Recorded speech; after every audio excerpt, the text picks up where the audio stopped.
Thank you. Everybody, please have a seat. Well, hello, Ohio. It is good to be back here at Lorain. Last time I was here, I had an outstanding burger at Smitty's. I got my own presidential football helmet at Rydell. I got a feeling I may need it between now and November.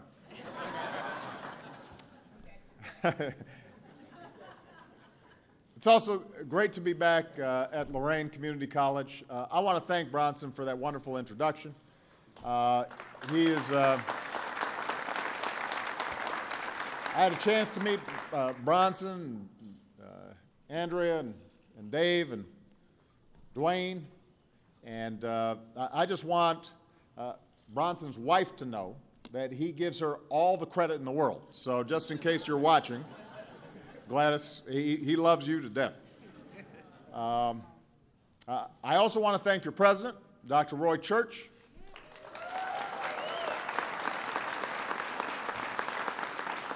Your mayor, Holly Brenda, for hosting us here today. I want to recognize my outstanding Secretary of Labor, Hilda Solis, in the House.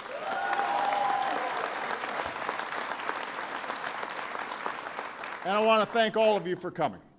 You know, I came here for a simple reason. In an economy that's still recovering from the worst financial crisis and the worst economic crisis of our lifetimes, the work that's going on here could not be more important.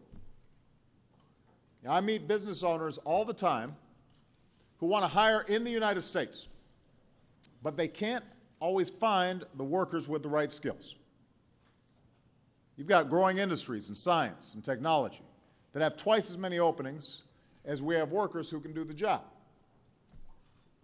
That makes no sense. Openings at a time when there's still a lot of Americans, including some on this stage, who are looking for work. So we've got to do a better job training more people for the skills that businesses are looking for. When I met with manufacturers a while back, they said, it's starting to make economic sense to bring jobs back to Ohio, to bring jobs back to Michigan, to bring jobs back to Illinois and Iowa and Indiana. Because even if labor costs are lower there, the workers are better here.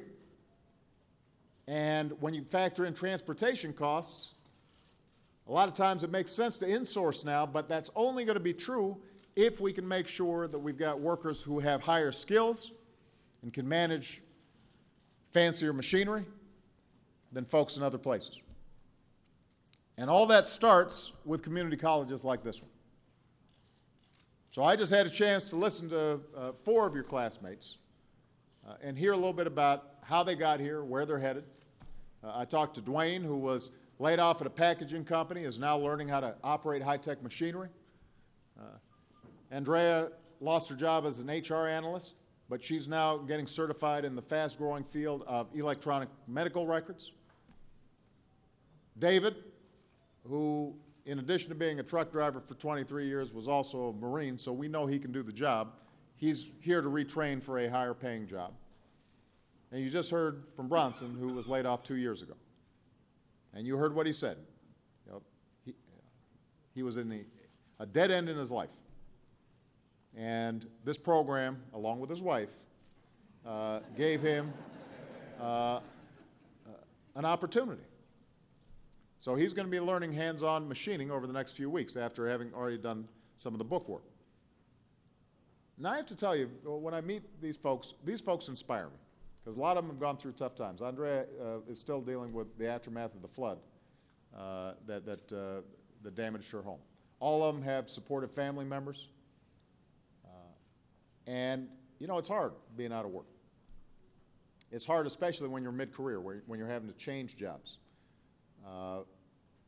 And the resilience they show and the determination they show, that's what America's about.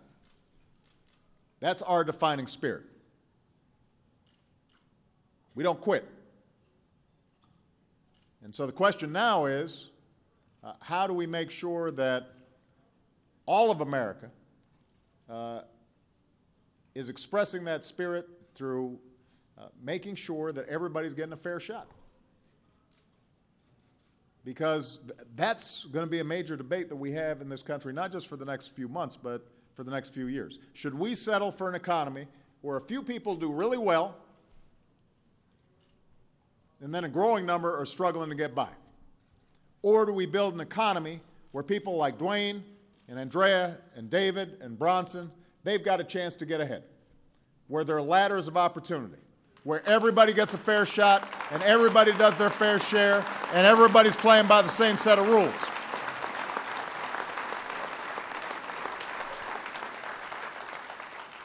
And this is not just another run-of-the-mill political debate. There's always chatter in Washington. You know, folks argue about whether the sun rises in the east and whether it sets in the west, whether the sky is blue. There's always going to be arguments in Washington, but this one is different because we're talking about the central challenge of our time. Right now we have two competing visions of our future, and the choice could not be clearer. And let me say, those folks on the other side, I am sure they are patriots. I'm sure they're sincere in terms of what they say, but their theory, I believe, is wrong. See, I've never believed that government can or should try to solve every problem we've got. I believe that the free market is the greatest force for economic progress in human history. I agree that everybody has personal responsibility for their own lives. Everybody's got to work hard.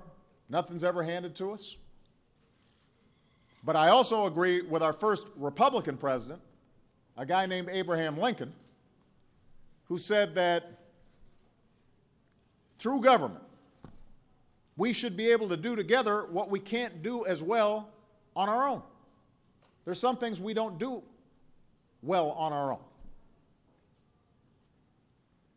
That's why we've got a strong military to keep us safe. That's why we have fire departments, because we never know when we might have a fire in our house. That's why we've got public schools to educate our children.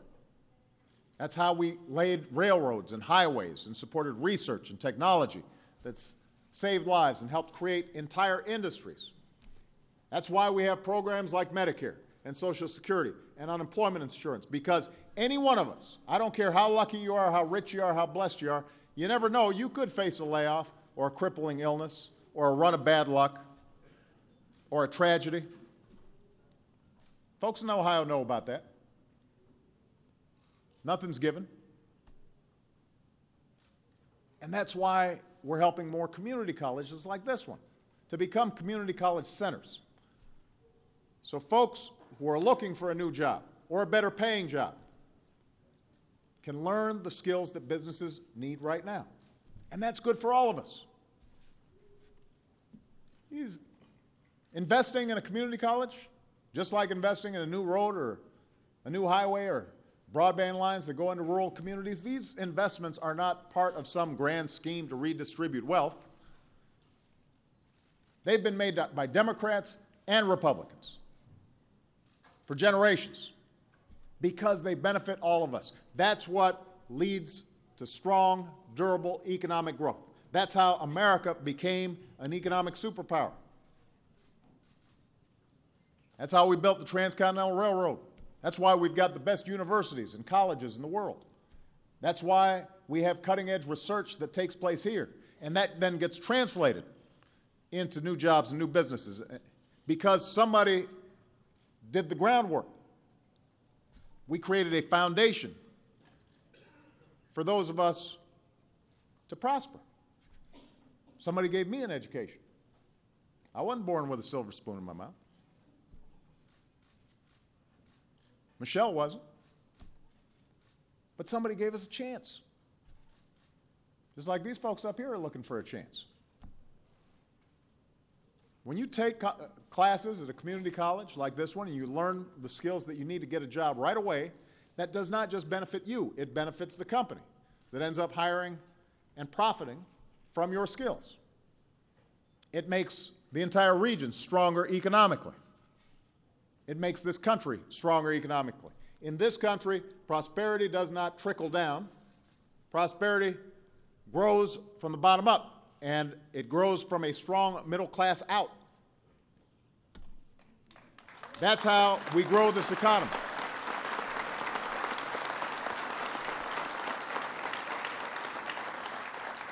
And that's why I'm always confused when we keep having the same argument with folks who don't seem to remember how America was built.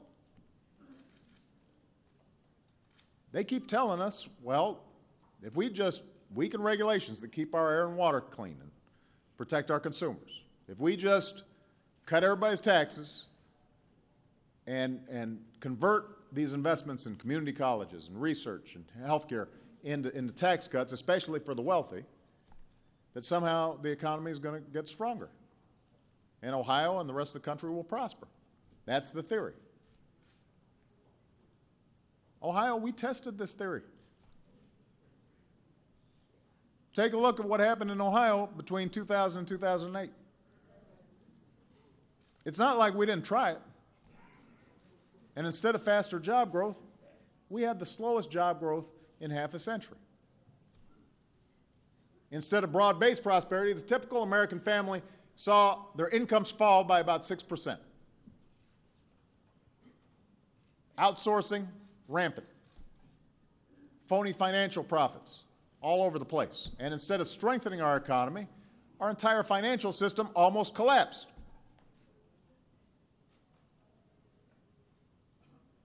We spent the last 3.5 years cleaning up after that mess. So their theory did not work out so well. Maybe they haven't been paying attention, but it didn't work out so well. And instead of kind of stepping back and saying to themselves, well, maybe this didn't work, so maybe we should try something different, they decided to double down. Instead of moderating their views even slightly, you now have Republicans in Washington, the ones running for president, proposing budgets that shower the wealthiest Americans with even more tax cuts. Folks like me don't need them. We're looking for them. And when you give somebody like me a tax cut, there's only two ways of paying for it. Either it adds to our deficit, meaning it's not paid for, or you end up, which is what they've proposed, gutting investments in education and medical research and clean energy and job training programs like this one. If these cuts are spread out evenly, then 10 million college students, including some of you, would see your financial aid cut by an average of more than $1,000 each. Thousands of medical research grants for things like Alzheimer's and cancer and AIDS would be eliminated. Our investment in clean energy that are helping to break our dependence on foreign oil and are creating jobs here in Ohio would be cut by nearly a fifth. By the time you retire, Medicare would have been turned into a voucher system that likely would not cover the doctors of the care that you need. That'd have to come out of your pocket. Job training programs like this one would be forced to cut back. Thousands of Americans would lose out on critical employment and training services. That's the truth. When you ask the Republicans, well, what do you say about that? They say, well, no, Obama's making this up because we didn't specify which cuts we'd make. Well, the reason they didn't specify it is because they know folks wouldn't like it. But if you've got to cut a certain amount of money, and they've already said they're not going to cut defense spending, and they're going with their tax cuts, then you got to go to all the other stuff that's left over, or else you're going to add to the deficit. That's just math. That's not theorizing on my part. They'll tell you, well, we've got to do this because the deficit's so bad. The deficit is bad. We've got to deal with the deficit in a serious way, and that means all of us are going to have to make tough choices. But it's one thing to deal with the deficit in a way that is fair and asks everybody to do their fair share, and dealing with the deficit as an excuse to do what you want to do anyway. Their argument might fly if it weren't for the fact that they're also proposing to spend $4.6 trillion on lower tax rates on top of the $1 trillion they would spend on tax cuts for people making more than $250,000 a year or more. That's their priority. They want to give a tax break. Now, I just pay taxes, so it's not like I love paying taxes. But I can afford it. I don't need another tax break. Right now, companies can't find enough qualified workers for the jobs they need to fill. So programs like this one are training hundreds of thousands of workers with the skills that companies are looking for. And it's working. And it's going to help America grow. I've seen it. Here in Lorain County, 90% of people who graduate from this program have a job 3 months later. 90%. That's a big deal.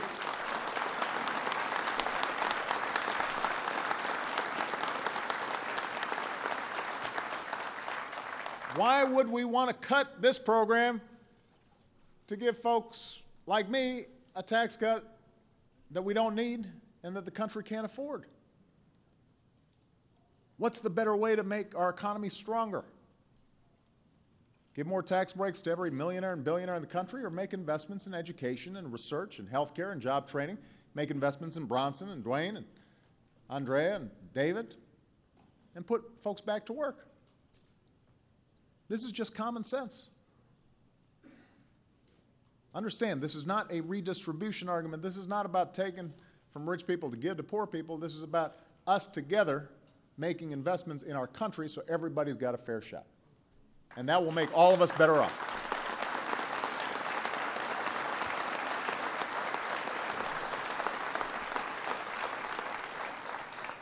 Now, on Monday, nearly every Republican in the Senate voted to block what's called the Buffett rule. Think about this. The Buffett rule says if you make $1 million or more, I'm not saying you got $1 million. Let's say you're a small business person, you saved, you worked, and after 10, 20, 30 years of working, you finally saved up your little nest egg. That's not what I'm talking about.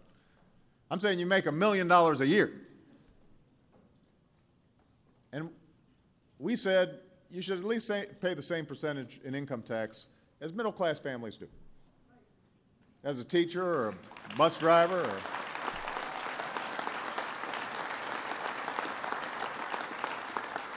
and by doing that, that helps us afford being able to say to the 98% of families who make $250,000 a year or less, your taxes won't go up.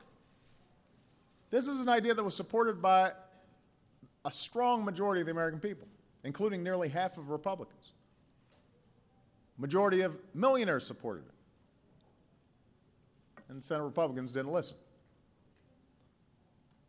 They refused to even let it come up for a vote.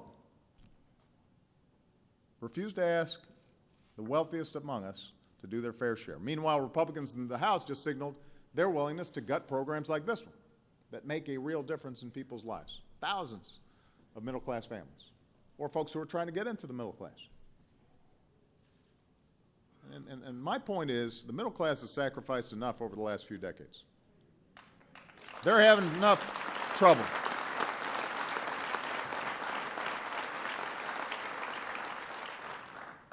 And as I travel around the country, people aren't just concerned about their immediate circumstances. They're also concerned about our future. They're thinking, how do we make sure that America stays ahead? How do we make sure that if somebody's willing to work hard, they can get ahead in this country? And people understand, government's not all the answer, and if they see taxpayer money wasted, that makes them angry. They know the government's got to be lean and mean and do smart things. But they also understand we can't stop investing in the things that are going to create real, lasting growth in this country. And we certainly can't do it just as an excuse to give me another tax cut. That's not who we are as a country. We're better than that. Everybody here, we're here because somebody somewhere felt a sense of larger responsibility, not just to themselves, to their family first of all, but then also to their community, also their country. Maybe they served like Dave. Maybe they worked in a local charity.